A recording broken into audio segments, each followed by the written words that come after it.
वो हम दूध ले आए। ठीक है। वो कुछ पैसे बचे हैं दीदी। कितने? 50 रुपए। कोई बात नहीं, तो अपने पास रख ले। थैंक यू दीदी।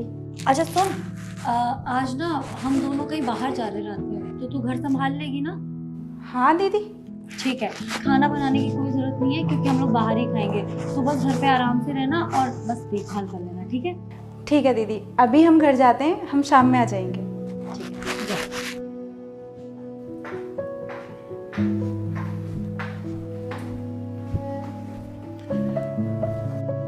क्या हुआ? क्या बोला उसने? कुछ नहीं, मान गई थी, कह रही थी मैं संभाल लूंगी घर। मतलब एक ही बारी में बोल दिया?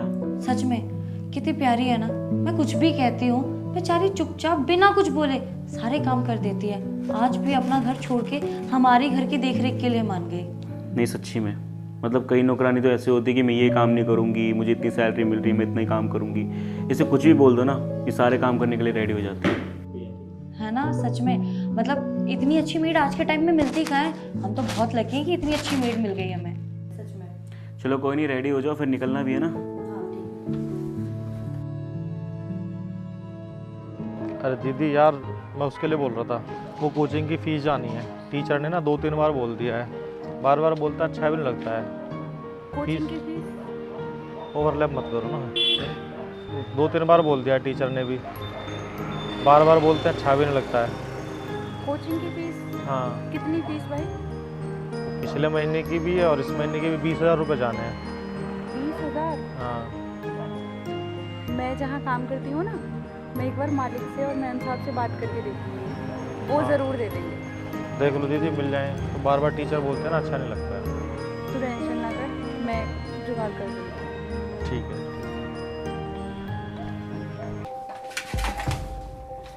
मैम साहब, वो कुछ पैसे चाहिए थे।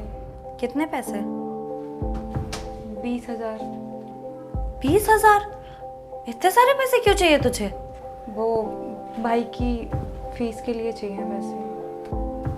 अच्छा, मेरे पास तो अभी इतने पैसे नहीं पड़े हैं। मैं तेरे हिसाब से पूछती हूँ, अगर कुछ इंतजाम हो जाए तो। ठीक है?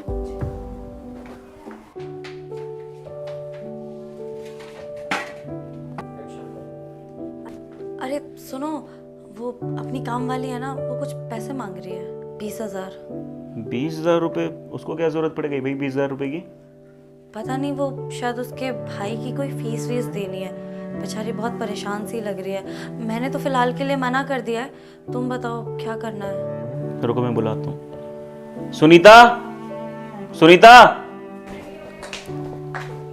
जी साहब। तुम्हारी मालकिन बता रही कि तुम्हें पैसों की ज़रूरत है, क्या करना है पैसों का? साहब, वो हम अपने भाई को पढ़ा रहे हैं, हम ही उसका खर्चा वर्चा चला रहे हैं और हम ही उसकी फीस भरते हैं, उसके लिए चाहिए। महीने की पगार तुम्हारी 9,000 रुपये, काटने के लिए अगर मैं 2-4 हज़ार रुपये काट लूँगा तो तुम कब तक चुकाओगी? मान लो अगर मैंने तुम्हें पैसे दे दिए, तुम दे भी पाओगे पैसे मुझे? हाँ साहब, आप हमारी सैलरी से 2-2 हज़ार करके काट लेना। चलो ठीक है, मैं तुम्हें पैसे दे दूँगा, लेकिन एक शर्त पे। कैसी शर्त साहब? शर्त ये कि तुम वो पैसे मुझे वापस नहीं करोगी। मतलब कैसे? क्योंकि तुम हमें अपने परिवार का सदस्य समझती हो ना। हमारे बुरी मुसीबत में तुम हमारा साथ देती हो, कभी हमारी ज़रूरत होती है तो कभी हमें तुम्हारी ज़रूरत होती है, तुम हमेशा रहती हो, कभी छुट्टी भी नहीं लेती हो, टाइम से पहले आ जाती हो, हमारे बच्चों का ध्यान रखती हो। क्यों? तुमने उस चीज़ के पैसे मांगे कभी? कभी नहीं। अगर तुम हमारे लिए इतना कुछ कर सकती हो तो बुरे समय में अगर हम दोनों तुम्हारा साथ नहीं देंगे तो किस बात के भाई फिर? हैं? मुझे बिल्कुल अच्छा नहीं लगेगा कि मैं अगर तुम्हारी मदद करूँगा तुमसे पैसे वो वापस लूँगा, क्योंकि मैं तुम्हें अपनी बहन मानता हूँ यार। अगर मेरी बहन ने मेरे सामने बोला कि मुझे भैया पैसों की ज़रूरत है तो उससे ये मैं बोलूँगा कि मुझे पैसे वापस चाहिए? नहीं ना। इसलिए मुझे तुमसे ये पैसे वापस नहीं चाहिए। और ऐसे डरा मत करो, सामने से बोल दिया करो अगर कभी ज़रूरत पड़ती है। मुझे पता है तुम बेफालतू में कभी कुछ नहीं बोलोगी। और सही बात है भाई, अगर ट्यूशन फ़ीस या फिर कोचिंग की जो भी फ़ीस के लिए तुम्हें पैसे नहीं मिले तो तुम्हारे भाई की पढ़ाई ख़राब हो जाएगी। और बहुत अच्छा लग रहा है जानकर कि तुम अपने भाई की पढ़ाई के बारे में सोच रही हो। उसे ऐसे ही पढ़ाओ, काबिल बनो, ठीक है? तान्या, इसे 20,000 रुपये दे देना।